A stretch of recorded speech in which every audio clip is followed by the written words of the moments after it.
Welcome to Pinball Mayhem. This is my final follow-up video on Booz-Barometer. Booz-Barometer. There's another variety that's a Booz-Ometer, I think, which is a different case, a little bit more valuable. These are more common. So it's all together. Let me get off to the side so you can see. It's all functioning. I have cleaned up the bar real well. I ended up going with using the original rubber. I just liked the way it fit. I didn't mind the yellowing. What I did for the handle, that was the tricky part, because there's a roll pin hammered into the end that the wire is supposed to clamp on, and I couldn't find a good enough wire I was happy with. So I went up with the original. I just kind of put some actually spread some grease on it just to kind of let it stay pliable, and I pushed the pins back in.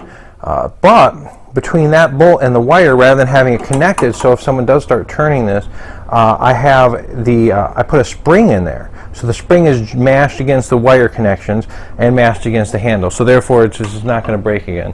So how it works. Am I embalmed, or am I Superman, or sober as a judge? Start with the handle over here. Oh, I show you the polishing up and painting the bolts. I think that turned out nice too. I'm going to put my nickel in. That turns the game on. Now I do have, it's plugged into a battery or a wall outlet. I do have RGB light in the back, so it just lights the whole thing red. I tried other colors, and the other colors just didn't work because it's a red filter. Of course, RGB is only going to let red through, so it has a glow. So I left the original incandescent bulbs in there, so I have a glow. Right now, it's going to go until it make contact. I use an 800 milliamp power supply, 12 volt. I should have probably used 1,000. A little bit more would give you a little bit less failure. But the cool part is, if you make a little bit of a touch, it doesn't fail. See how far I can get on camera. When I put this together, I made sure the loop, the open part of the eye screw on the handle, see I touched a little bit but not enough, is away. So I failed already. And now you see I touched and the nickel went back. Cool part is if you get to the end, you technically can get your nickel back.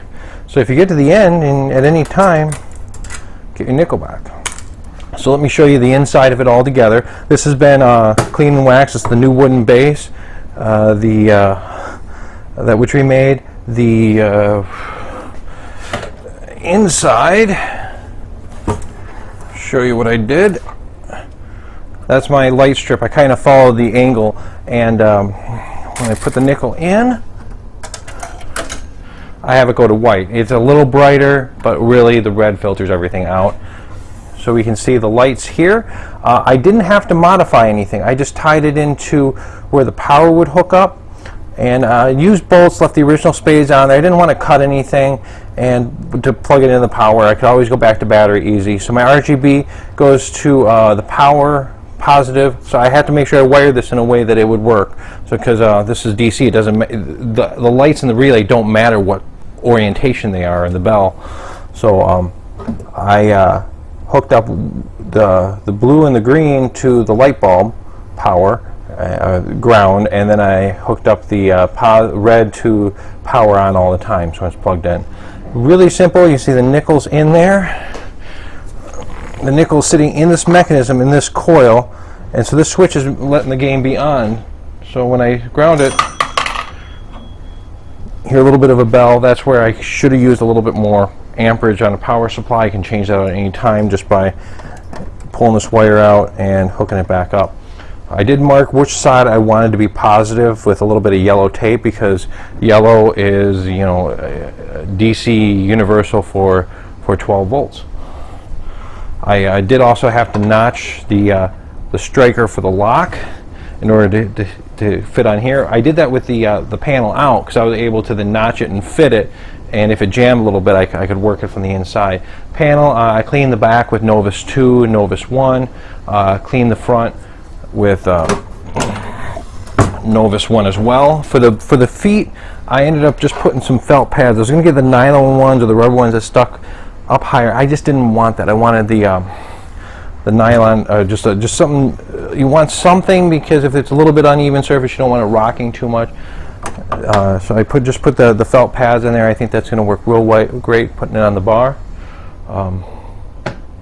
It's turned out real nice, and kind of everything polished up right. I'm real happy with it. Still a little bit of tweaking I'm going to do with the power. So thank you for watching. If you like this video and the other 3 in the series, or the 2 in the series, there's 3 parts of this, please make sure to check those out. Make sure if you want to subscribe and like us if you want to get our updates and see all of our other videos we have out there. Thanks.